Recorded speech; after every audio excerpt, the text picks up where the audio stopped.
Hello everyone and welcome to instant biology by doctor Neela. मैं फिर से आ गया हूँ आपके बीच में एक बहुत इंपॉर्टेंट लेक्चर के साथ। आपने देखा होगा कि बहुत सारे एग्जामिनेशंस में, चाहे हम CSIR नेट के बारे में बात करें, चाहे DBT JRF के बारे में, चाहे गेट BT के बारे में, गेट एक्सेल के बारे में, जितने भी लाइफ साइंस के एग्जामिनेशंस हैं उसमें बायोकेमिस्ट्री का एक पोर्शन बहुत इंपॉर्टेंट है और वो पोर्शन है मॉलिक्यूलर वेट कैलकुलेशन का।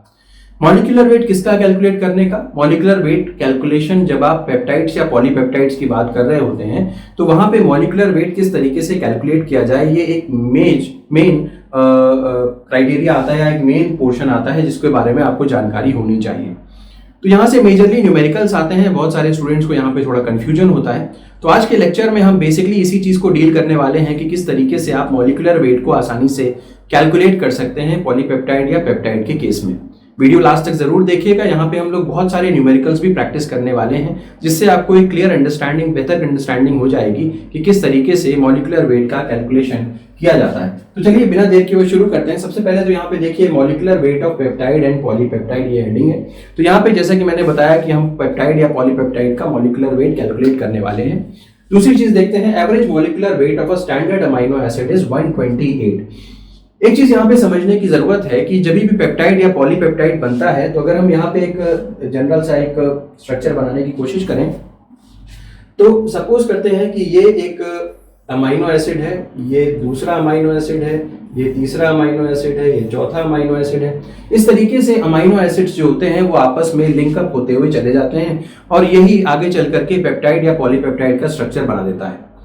एक चीज इंपॉर्टेंट यहाँ पे ये है कि दो अमाइनो एसिड को आपस में कनेक्ट करने वाले बॉन्ड को हम पेप्टाइड बॉन्ड बोलते हैं। यानी कि अगर ये अमाइनो एसिड नंबर 1 है और ये अमाइनो एसिड नंबर 2 है तो इन दोनों अमाइनो एसिड को आपस में कनेक्ट करने वाले बॉन्ड का नाम होता है पेप्टाइड बॉन्ड। इसका होता है, इसका नाम होता है पेप्टाइड बॉन्ड। ठीक है, तो अब कहने का मतलब ये हो गया कि जितने भी अमाइनो एसिड्स आपस में कनेक्ट हो रहे होंगे वो अमाइनो एसिड्स किस तरीके से कनेक्ट हो रहे होंगे? Through peptide bond. Peptide bond की वजह से कनेक्ट हो रहे होंगे। ये बात तो समझ में आ गई। अब पेप्टाइड बॉन्ड के क्या क्या फीचर्स होते हैं, पेप्टाइड बॉन्ड का फॉर्मेशन किस तरीके से होता है, इसके बारे में हम आगे के लेक्चर में बात करेंगे। यहाँ पे हम पेप्टाइड बॉन्ड के फॉर्मेशन के बारे में आपसे बात नहीं करने वाले। यहाँ पे मेरा मेजर फोकस है कि मॉलिक्यूलर वेट को किस तरीके से कैलकुलेट कर सकते हैं। तो समझने की कोशिश ये करनी है कि जब भी आपसे बोला जाए कि भाई एक अमाइनो एसिड है वो दूसरे अमाइनो एसिड के साथ जुड़ रहा है और वो फॉर्मेशन कर रहा है एक लंबी सी पेप्टाइड या पॉलीपेप्टाइड की, तो बताइए इस पॉलीपेप्टाइड का फाइनल मॉलिक्यूलर वेट कितना होगा? आज उसके कैलकुलेशन की हम यहाँ पे बात करने वाले हैं। तो अगर हम देखें तो average molecular weight of a standard amino acid, जितने भी स्टैंडर्ड अमाइनो एसिड हैं, कुल मिलाकर के 22 अमाइनो एसिड्स हैं। पहले 20 कंसिडर किए जाते थे, अब 2 और जोड़ दिए गए हैं। तो कुल मिलाकर के कहने का ये मतलब है कि एक एवरेज मॉलिक्यूलर वेट कितना माना जाता है? 128 माना जाता है जो एवरेज मॉलिक्यूलर वेट होता है। ठीक, यानी कि जो अमाइनो एसिड अभी जुड़ने जा रहा है चेन के अंदर, जो एक अमाइनो एसिड जुड़ने जा रहा है उसका मॉलिक्यूलर वेट हम लोग कितना कंसिडर करते हैं? 128 करते हैं। याद रखिएगा यहाँ पे मैंने अमाइनो एसिड का मॉलिक्यूलर वेट कहा है, अमाइनो एसिड रेजिड्यू का मॉलिक्यूलर वेट नहीं कहा है, अमाइनो एसिड का मॉलिक्यूलर वेट कहा है। तो आप पूछेंगे कि सर यहाँ पे अमाइनो एसिड और अमाइनो एसिड रेजिड्यू के बीच में क्या अंतर है? देखिए, जब भी अमाइनो एसिड पेप्टाइड बॉन्ड से जुड़ जाता है दूसरे अमाइनो एसिड से तो इस अमाइनो एसिड को हम यहाँ पे रेजिड्यू बोलेंगे। ये क्या कहलाएगा? Amino acid residue. और अगर अमाइनो एसिड सेपरेटली मौजूद है, यानी कि ये इसकी सेपरेट आइडेंटिटी है, ये अभी पॉलीपेप्टाइड चेन में नहीं गया हुआ है, तो इसको आप अमाइनो एसिड सिर्फ बोलेंगे और इसको क्या बोलेंगे? अमाइनो एसिड रेजिड्यू बोलेंगे। तो होपफुली ये बात समझ में आ गई होगी। एक चीज और है कि जब जितने भी 22 अमाइनो एसिड्स हैं उनका मॉलिक्यूलर वेट लिया गया और उनका एवरेज निकाला गया तो पाया गया कि जो मॉलिक्यूलर वेट का जो एवरेज निकल के आता है वो 138 निकल करके आता है। तो अब आप मुझसे यहां से पूछ सकते हैं कि सर जब 138 निकल करके आ रहा है आप हमें 128 क्यों बता रहे हैं? एक्चुअली जो लाइट वेट अमाइनो एसिड्स होते हैं, यानी कि जिनका मॉलिक्यूलर वेट कम होता है, ऐसे number of amino acids proteins के अंदर ज्यादा प्रपोर्शन में पाए जाते हैं और हैवी वेट जो मॉलिक्यूलर वेट्स होते हैं उनका प्रपोर्शन प्रोटीन्स के अंदर नॉर्मली कम पाया जाता है। तो इसी कारण से जब लाइट वेट अमाइनो एसिड्स ज्यादा पाए जाएंगे तो ऑब्वियसली जो टोटल मॉलिक्यूलर वेट होगा अमाइनो एसिड का वो कम कंसिडर हो जाएगा, पूरा का पूरा जो मॉलिक्यूलर वेट होगा उस प्रोटीन का वो कम होने लग जाएगा। और इसी वजह से जो एवरेज मॉलिक्यूलर वेट कंसिडर किया जाता है अमाइनो एसिड्स का वो 128 कंसिडर किया जाता है। थ्योरेटिकली जब आप देखेंगे तो 138 आएगा, लेकिन जब अब आप एक टोटल प्रोटीन को अगर रेशियो वाइज देखेंगे कि वहां पे कौन से अमाइनो एसिड ज्यादा पाए जा रहे हैं तो लाइट वेट ज्यादा पाए जाते हैं, इसीलिए एक रफली एक एवरेज बना लिया गया कि 128 हमें रखना पड़ेगा। तो ये आपका एक एवरेज मॉलिक्यूलर वेट है एक अमाइनो एसिड का, याद रखिएगा रेजिड्यू का नहीं है, एक अमाइनो एसिड का इतना मॉलिक्यूलर वेट है 128। अब proportion of the smaller amino acid in a protein is high, तो ऑब्वियसली इसीलिए मैंने अभी आपको ये बताया कि प्रपोर्शन जब हाई होता है स्मॉलर मॉलिक्यूलर वेट का तो इसीलिए 128 लिया जाता है, इसीलिए यहां पे मैंने 128 लिखा गया है। ठीक, नेक्स्ट आते हैं। When an amino acid participates in the formation of a polypeptide, जब एक अमाइनो एसिड पार्टिसिपेट करता है एक पॉलीपेप्टाइड के फॉर्मेशन में या पेप्टाइड के फॉर्मेशन में, तो आपको क्या करना पड़ेगा, तो उसके मॉलिक्यूलर वेट में आपको चेंज लेना पड़ेगा। क्या होता है, जब भी एक पेप्टाइड बॉन्ड की मदद से दो अमाइनो एसिड आपस में जुड़ते हैं, फिर से समझिए, एक अमाइनो एसिड ये है, दूसरा अमाइनो एसिड ये है, इनके बीच में एक पेप्टाइड बॉन्ड बना हुआ है, जब भी इस तरीके का सिनेरियो होगा तो क्या होगा, एक वाटर मॉलिक्यूल यहां से रिमूव होता है। जितने पेप्टाइड बॉन्ड का फॉर्मेशन हो रहा होगा उतने वाटर मॉलिक्यूल्स का रिमूवल होता है। जैसे कि 10 अगर पेप्टाइड बॉन्ड का फॉर्मेशन हुआ तो 10 वाटर मॉलिक्यूल्स रिमूव होंगे। अब जब आप फाइनल मॉलिक्यूलर वेट को कैलकुलेट करने जाते हैं किसी भी पॉलीपेप्टाइड के या पेप्टाइड के, तो आप पूरे मॉलिक्यूलर वेट में से 10 वाटर मॉलिक्यूल्स का वेट माइनस कर देते हैं या सब्सट्रैक्ट कर देते हैं। तो यही जो है वो मेजर पॉइंट है, जब आप फाइनल मॉलिक्यूलर वेट कैलकुलेट करें तो जितने भी पेप्टाइड बॉन्ड बने हैं उन पेप्टाइड बॉन्ड के ही बराबर वाटर मॉलिक्यूल रिलीज आउट हो रहे होंगे, तो उतने वाटर मॉलिक्यूल्स का मॉलिक्यूलर वेट आप सब्सट्रैक्ट कर दें। एक वाटर मॉलिक्यूल का मॉलिक्यूलर वेट कितना होता है, 18 होता है। अगर एक वाटर मॉलिक्यूल का मॉलिक्यूलर वेट 18 है तो जितने भी पेप्टाइड बन रहे होंगे, जितने भी पेप्टाइड बॉन्ड्स बन रहे होंगे उसको 18 से मल्टीप्लाई कर दीजिए और उतना वेट आप टोटल वेट में से सब्सट्रैक्ट कर दीजिए, तो यही आपका मॉलिक्यूलर वेट कैलकुलेशन हो जाएगा। ये बात समझ में आ गई होगी।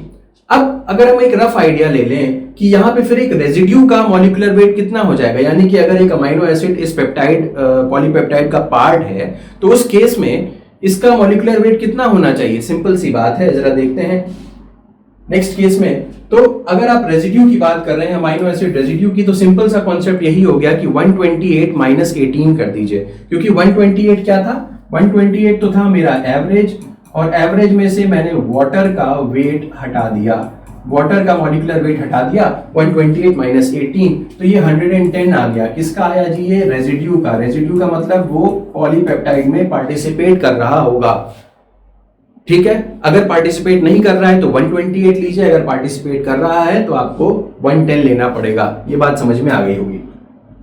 अब अक्सर एग्जामिनेशन में स्टूडेंट्स को कंफ्यूज करने के लिए लीनियर पेप्टाइड या सर्कुलर पेप्टाइड का नाम लिया जाता है। लीनियर पेप्टाइड में क्या होगा और सर्कुलर पेप्टाइड में क्या होगा, एक चीज समझने की कोशिश करते हैं। मान लीजिए अगर मैं आपको एक छोटा सा एग्जांपल लेने के लिए बोल रहा हूं कि मान लीजिए कि 4 अमाइनो एसिड्स हैं, यानी कि टेट्रा पेप्टाइड है। सपोज करते हैं कि एक टेट्रा पेप्टाइड है, मैं पेन चेंज करता हूं। सपोज करिए कि एक tetra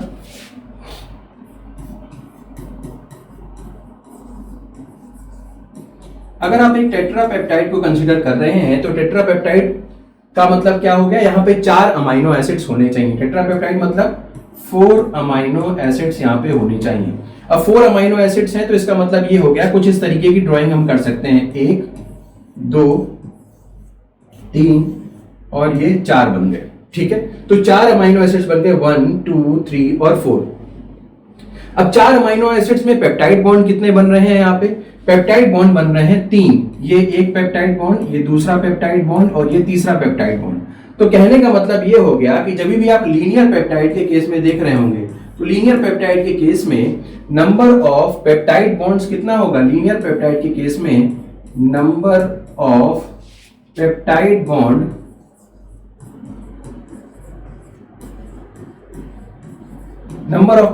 bond is equals to कितना हो जाएगा, नंबर ऑफ अमाइनो एसिड -1। तो ये मेरा एक फॉर्मूला बन करके आ गया। तो इस बात को हमेशा ध्यान रखना है कि जब भी लीनियर पेप्टाइड बन रहा होगा तो लीनियर पेप्टाइड में number of peptide bond is equals to number of amino acids -1 हो जाएगा। क्योंकि यहाँ पे टेट्रा पेप्टाइड लिया था मैंने 4 अमाइनो एसिड का।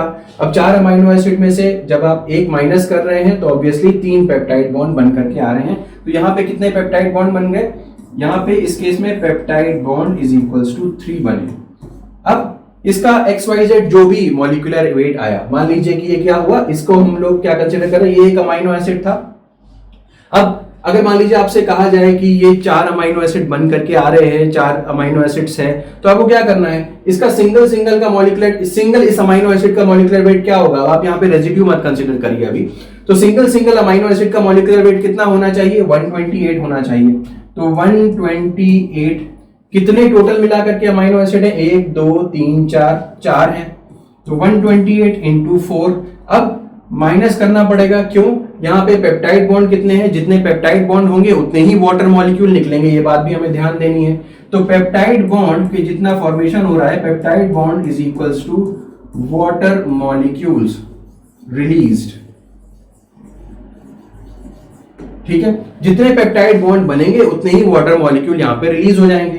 तो 128 इंटू 4 माइनस कर दीजिए, कितने पेप्टाइड बॉन्ड बन रहे हैं, यानी कि 3 पेप्टाइड बॉन्ड बन रहे हैं, यानी कि 3 वाटर मॉलिक्यूल रिलीज हुए। अब 3 वाटर मॉलिक्यूल्स और हर वाटर मॉलिक्यूल का मॉलिक्यूलर वेट कितना हो गया? 18। ठीक, तो ये जितना भी यहाँ पे वैल्यू आएगी, तो अगर हम लोग इसको अभी कैलकुलेट करने जाएं तो यहाँ पे कितना कैलकुलेट करने पे वैल्यू आ जाएगी, आप लोग अपने लेवल पे कैलकुलेट करिए इसको। 128 इंटू 4 हो जाएगा और ये वैल्यू आ जाएगी 512 माइनस 18 इंटू 3 कर दीजिए। ठीक है, तो 54 हो गया। तो 512 माइनस 54 कर दीजिए तो आ गया आपका 458। ठीक है, तो ये हमारा कैलकुलेशन हुआ कि किस तरीके से, अगर हम लीनियर पेप्टाइड के बारे में बात कर रहे हैं तो लीनियर पेप्टाइड के केस में आप किस तरीके से इसको कैलकुलेट कर सकते हैं। एक बार आप इसको नोट डाउन करिए और अपने लेवल पे कैलकुलेट कर लीजिए। तो होपफुली आपने इसको कैलकुलेट कर लिया होगा और ये हमारा लीनियर पेप्टाइड का मॉलिक्यूलर वेट आ गया। अब थोड़ा सा और आगे बढ़ते हैं और इसको सर्कुलर पेप्टाइड के केस में जरा डिस्कस कर लेते हैं। सर्कुलर पेप्टाइड के केस में यहाँ पे कैसे कैलकुलेट करेंगे इसको देखते हैं। सर्कुलर पेप्टाइड में जैसे कि मान लीजिए अगर हम टेट्रा पेप्टाइड ही कंसीडर करें तो टेट्रा पेप्टाइड यहां पर भी कंसीडर कर रहा हूं मैं, टेट्रा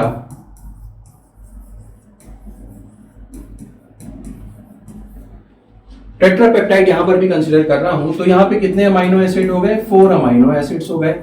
लेकिन अगर आप सर्कुलर पेप्टाइड बनाने की कोशिश करेंगे तो जैसे कि मान लीजिए ये एक हुआ, ये दूसरा अमाइनो एसिड हुआ, ये तीसरा अमाइनो एसिड हुआ, ये चौथा अमाइनो एसिड हुआ, तो कितने अमाइनो एसिड हो गए? 1 2 3 4। और यहाँ पे पेप्टाइड बॉन्ड कितने बना? ये एक पेप्टाइड बॉन्ड है, ये दूसरा है, ये तीसरा है और ये चौथा है, यानी कि नंबर ऑफ पेप्टाइड बॉन्ड्स यहाँ पे कितने हैं? 4 पेप्टाइड बॉन्ड्स यहाँ पर भी हैं। तो 4 पेप्टाइड बॉन्ड यहाँ पे। और पीछे के केस में याद रखिए जब लीनियर पेप्टाइड के बारे में बात कर रहे थे तो वहां पे पेप्टाइड बॉन्ड्स कितने थे? वहां पे 3 पेप्टाइड बॉन्ड्स थे। यहाँ पे कितने पेप्टाइड बॉन्ड बने? यहाँ पे 4 पेप्टाइड बॉन्ड बने। तो आप देख सकते हैं यहाँ पे जब आप कैलकुलेट करने जाएंगे तो उसी तरीके से कैलकुलेट कर सकते हैं। तो यहाँ पे 4 पेप्टाइड बॉन्ड बने, यानी कि यहाँ पे 4H2O मॉलिक्यूल्स जो है वो रिलीज आउट होंगे। तो इसका कैलकुलेशन कर लीजिए। तो 128 को हम कंसिडर कर रहे हैं एक सिंगल का मॉलिक्यूलर वेट। तो 128 इंटू कितने ये हो गए? 4 हो गए। 128 इंटू 4 और माइनस हमें करना है पेप्टाइड बॉन्ड की संख्या हो गई 4 इंटू जो वाटर मॉलिक्यूल है उसका मॉलिक्यूलर वेट होता है 18। तो 4 इंटू 18। तो इसको अब अपने लेवल पे सॉल्व करिए। तो इसको सॉल्व करने पे आ जाएगा 440। इसको जब आप सॉल्व करेंगे तो आ जाएगा 440। तो अब ये क्या दिखाता है? अगर आप यहां पे देखें तो this is coming out to be 440 और इसके पीछे वाला अगर हम लीनियर पेप्टाइड के बारे में देखें तो 458 आ रहा था। दैट मींस लीनियर पेप्टाइड का जो मॉलिक्यूलर वेट होता है, तो लीनियर पेप्टाइड, ये एक और फॉर्मूला, इंपॉर्टेंट फॉर्मूला हमारे सामने आया, लीनियर पेप्टाइड का मॉलिक्यूलर वेट सर्कुलर पेप्टाइड के मॉलिक्यूलर वेट पे 18 अगर आप जोड़ दीजिए तो ये आ जाएगा। ये दूसरा फॉर्मूला आ गया आपका। तो मैंने यहाँ पे लीनियर और सर्कुलर पेप्टाइड के हिसाब से आपको कैलकुलेट करना सिखाया कि किस तरीके से आप यहाँ पे कैलकुलेशन कर सकते हैं। तो ये पॉइंट भी याद रखिएगा, अगर लीनियर का समझ में आ गया, लीनियर का पता है तो सर्कुलर का निकाल सकते हैं, सर्कुलर का पता है तो लीनियर का आराम से निकाल सकते हैं। तो ये हो गया मेजर पॉइंट। यहाँ पे ये है कि जो भी आपके सर्कुलर पेप्टाइड में जो नंबर ऑफ हाइड्रोजन बॉन्ड्स हैं वो नंबर ऑफ अमाइनो एसिड्स के बराबर होते हैं। तो यहाँ पे मैं ये बात लिख भी देता हूं कि यहाँ पे in case of circular peptide में नंबर ऑफ सॉरी वो हाइड्रोजन बॉन्ड गलती से मैंने बोल दिया, number of peptide bond is equals to number of peptide bond is equals to number of amino acids। तो number of peptide bonds is equals to number of amino acids। अगर आप पीछे जाएंगे तो यहाँ पे हम लोगों ने यहाँ पे अगर देखें तो यहाँ पे number of peptide bonds is equals to number of amino acids -1 था और वहां पे दोनों इक्वल हो जा रहे हैं, ये बात का अंतर है। तो उम्मीद है कि ये आपको समझ में आया होगा। चलिए अब थोड़ा सा मूव करते हैं कुछ क्वेश्चंस की तरफ और देखते हैं कैसे क्वेश्चंस कर सकते हैं। तो यहां पे मैंने ऑलरेडी आपको बता दिया relation between molecular weight of circular peptide and linear peptide. मैं एक बार दोबारा लिख देता हूं कि जो लीनियर पेप्टाइड होगा, linear peptide is equals to circular peptide plus 18। ये आप इजीली कैलकुलेट कर लेंगे। एक का भी अगर समझ में आया तो दूसरा अपने आप समझ में आ जाएगा। चलिए अब आगे बढ़ते हैं और थोड़ा सा न्यूमेरिकल्स की तरफ चलते हैं। ठीक है, अब आप इस न्यूमेरिकल को अगर अपने लेवल पे देखें तो देखेंगे कि a protein X was fused with green fluorescence protein GFP। The length of protein X is 1000 amino acids and the molecular mass of GFP is 27 kilodalton। What is the total approximate molecular mass of the fusion protein in Dalton? तो ये pathfinder की किताब का question है और इसको जल्दी से करने की कोशिश करते हैं। होपफुली आपको समझ में आया होगा कैसे कर सकते हैं। सबसे पहले देखते हैं प्रोटीन X, ये दिया हुआ है प्रोटीन X के बारे में दिया हुआ है और ये प्रोटीन X को आपने ग्रीन फ्लोरोसेंस प्रोटीन के साथ फ्यूज कर रखा है। ठीक, तो ये हमारा क्या बना हुआ है, this is my fusion protein. ये क्या बन गया है जी, ये मेरा फ्यूजन प्रोटीन बन के आ गया है, फ्यूजन प्रोटीन बन करके आ गया है। अब length of the protein is 1000 amino acids. तो प्रोटीन का जो लेंथ हो गया वो कितना है, 1000 अमाइनो एसिड्स इसका लेंथ है। ठीक है, and the molecular mass of GFP is 27 किलोडाल्टन। GFP का मॉलिक्यूलर मास कितना है, 27 किलोडाल्टन है, 27 किलोडाल्टन है। तो what is the total approximate molecular mass of the protein in Dalton. Dalton में अगर कैलकुलेट करना है तो total mass of the protein कितना होगा। तो इसको अगर सबसे पहले तो प्रोटीन का मास कैलकुलेट कर लें, 1000 अमाइनो एसिड्स हैं तो हमें यहां पे कैलकुलेट करना पड़ेगा, क्योंकि आप देख सकते हैं क्योंकि ये 1000 अमाइनो एसिड्स ये प्रोटीन में ऑलरेडी फॉर्म्ड है, जुड़े हुए हैं 1000 अमाइनो एसिड्स, राइट। तो इस पूरे प्रोटीन का मॉलिक्यूलर वेट कितना होना चाहिए, अगर 1000 अमाइनो एसिड्स आपस में जुड़े हुए, दैट मींस कुछ इस तरीके की कहानी है, इस तरीके से जुड़े हुए होंगे। इस तरीके से करते करते 1000 अमाइनो एसिड्स आपस में जुड़े हुए हैं, तो इस प्रोटीन का मॉलिक्यूलर वेट आपका कितना हो जाना चाहिए यहाँ पे। ऑब्वियसली हम लोग देख सकते हैं, हमने पहले बताया हुआ था कि जब भी आप रेजिड्यू की बात करते हैं, whenever you are talking about a single residue, residue की बात कर रहे होते हैं, यानी कि रेजिड्यू का मतलब जब आप यहाँ पे प्रोटीन या पॉलीपेप्टाइड के अंदर जो अमाइनो एसिड्स पाए जा रहे हैं उनकी जब बात कर रहे होते हैं तो ये रेजिड्यू कंसीडर किया जाता है। अब इस रेजिड्यू का मॉलिक्यूलर वेट कितना हो गया, हर रेजिड्यू का 110 हो गया, 110 इसका भी हो गया, 110 इसका भी हो गया। तो अब इस तरीके से आप करते चले जाएंगे तो कुल मिलाकर के कितना मॉलिक्यूलर वेट आ जाएगा इसका, तो 110 इंटू 1000 हो जाएगा किसका, सिर्फ प्रोटीन का मॉलिक्यूलर वेट। तो ये कितना हो जाएगा 110000, ये हो गया आपका डाल्टन, 110000 डाल्टन ये हो गया। और यहाँ पे आपका 27 किलो डाल्टन है, तो इसको भी आप चेंज कर सकते हैं, 27 किलो डाल्टन में 1 2 3 ये इतना डाल्टन हो गया। तो अब ये और ये आपस में ला करके जोड़ दीजिए, तो अब आप जोड़ सकते हैं, जल्दी से अपने लेवल पे जोड़िए और मुझे बताइए कि फाइनल आंसर कितना हो रहा है। तो इसका फाइनल आंसर कितना हो गया, 137000 डाल्टन, या अगर आपसे पूछा जाए किलो डाल्टन में कितना है तो 137 किलो डाल्टन इसका आंसर आ जाएगा। ठीक, तो ये हो गया हमारा पहला क्वेश्चन। जल्दी से अब अगले क्वेश्चन की तरफ बढ़ते हैं और देखते हैं यहाँ पे क्या पूछ रहा है। The arginine has a molecular mass of 174 dalton, then what would be the molecular mass in dalton of a circular polymer of 38 arginine. अब यहाँ पे देखिए, यहाँ पे सीधे आर्जिनिन के बारे में ही बता दिया है, तो आपको एवरेज मॉलिक्यूलर वेट लेने की जरूरत यहाँ पे नहीं है। तो जब आर्जिनिन बोल रहा है तो आर्जिनिन का मॉलिक्यूलर वेट कितना दे रहा है यहाँ पे, देखिए 174 डाल्टन दे रहा है आर्जिनिन का मॉलिक्यूलर वेट। अब आपसे पूछ रहा है कि सर्कुलर पॉलीमर बनाना है 38 आर्जिनिन का। सर्कुलर पॉलीमर में क्या होता है, मैं आपको बता चुका हूं कि सर्कुलर पेप्टाइड के अंदर क्या होता है, पेप्टाइड बॉन्ड्स कितने बराबर होते हैं, पेप्टाइड बॉन्ड्स, कितने पेप्टाइड बॉन्ड्स बन रहे होंगे, वो नंबर ऑफ अमाइनो एसिड्स के बराबर होंगे, और यही होगा नंबर ऑफ H2O रिलीज्ड के बराबर। ठीक है, सर्कुलर पेप्टाइड में तो यही होता है, number of peptide bond is equal to number of amino acid is equal to number of water molecule released. तो यहां पर यही हो रहा है। तो क्योंकि ये 38 आर्जिनिन का पूरा सर्कुलर पेप्टाइड है, तो यहाँ पे पेप्टाइड बॉन्ड कितने बन रहे होंगे, 38 बन रहे होंगे। अब इस 38 से कितने वाटर मॉलिक्यूल निकल रहे होंगे, 38 वाटर मॉलिक्यूल। हर वाटर मॉलिक्यूलर का मॉलिक्यूलर वेट कितना है, 18। तो 38 इंटू 18 ये आपको सब्सट्रैक्ट करना है, कितने में से, ये आर्जिनिन 174 डाल्टन एक का मॉलिक्यूलर वेट है, तो 38 का कितना हो जाएगा गाइस, 174 इंटू 38 माइनस 38 इंटू 18 कर दीजिए। अब आप इसको अपने लेवल पे जरा जल्दी से सॉल्व करके बताइए कितना आंसर आ रहा है। आंसर आ जाएगा 5928 डाल्टन, 5928 डाल्टन, ये आ जाएगा इसका आंसर। तो डाल्टन में दिया हुआ है तो 5928 डाल्टन आ जाएगा। अगर आपको किलो डाल्टन में निकालना है तो 1000 से डिवाइड करना पड़ेगा, तो ये आ गया आंसर 5928 डाल्टन। ठीक है, तो ये भी क्वेश्चन हो गया। आइए अगले क्वेश्चन की तरफ थोड़ा सा बढ़ते हुए चलते हैं और देखते हैं अगला क्वेश्चन क्या कह रहा है। ठीक है, तो ये देखिए, if the molecular mass of an amino acid is 150 dalton, the molecular mass of tripeptide will B.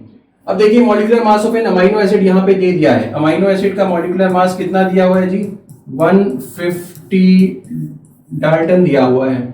The molecular mass of tripeptide will B, tripeptide का मतलब क्या हो गया, 3 अमाइनो एसिड्स जुड़े हुए, ट्राइपेप्टाइड।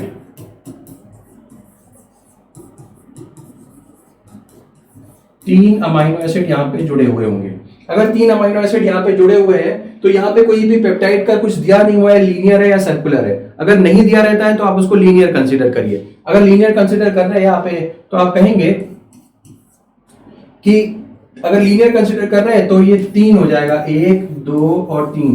तो जब लीनियर पेप्टाइड है तो यहाँ पे कितने पेप्टाइड बॉन्ड बने, 2, और 2 पेप्टाइड बॉन्ड बने तो वाटर मॉलिक्यूल कितने निकले, 2 वाटर मॉलिक्यूल। एक वाटर मॉलिक्यूल का मॉलिक्यूलर वेट 18, तो 2 का कितना हो गया, 2 इंटू 18 हो गया। अब हम देख सकते हैं the molecular mass of an amino acid is 150, तो यहाँ पे इसका 150, इसका 150, इसका 150, तो 150 इंटू 3 माइनस 2 इंटू 18, ये कर दीजिए आप। जल्दी से इसको करके बताइए कितना आ रहा है। तो उम्मीद है कि आप सही आंसर पे पहुंच गए होंगे, और सही आंसर है 414। This is the correct answer, 414। तो डी जो है वो करेक्ट ऑप्शन है आपका। चलिए नेक्स्ट क्वेश्चन की तरफ बढ़ते हैं। एक और क्वेश्चन है मेरे पास, ये देखिए, the closest estimate for the number of amino acid residues in a protein with a molecular mass of 85 kilo dalton is. Closest estimate for the number of amino acid residue, यहाँ पे number of amino acid पूछ रहा है in a protein with a molecular mass of 85 kilo dalton. अब 85 kilo Dalton है, 85 kilo Dalton है आपके protein का मॉलिक्यूलर मास, पूरे प्रोटीन का मॉलिक्यूलर मास 85 किलो डाल्टन है। एक रेसिड्यू, अब इसको अगर हम डाल्टन में कंसीडर कर लें तो 85000 ये डाल्टन आ जाएगा। ठीक है, अब अगर आपसे कहे कि एक रेसिड्यू का मॉलिक्यूलर वेट कितना होता है गाइस, एक रेसिड्यू का, कि यहाँ पे रेसिड्यू क्यों कंसीडर कर रहे हो, क्योंकि यहाँ पे प्रोटीन पूरा पहले से बन चुका है, तो already protein has been formed. अगर प्रोटीन पूरा का पूरा बन चुका होगा तो फिर आपको 110 कंसीडर करना होगा, मैं पहले ही समझा चुका हूं। तो रेसिड्यू अगर है मेरा तो आप कह सकते हैं 110 डाल्टन इसका मॉलिक्यूलर वेट है। तो टोटल प्रोटीन का इतना हो गया, इसका 110 है, तो ऑब्वियसली आपको क्या करना पड़ेगा, डिवाइड कर देना पड़ेगा नंबर ऑफ अमाइनो एसिड्स को निकालने के लिए।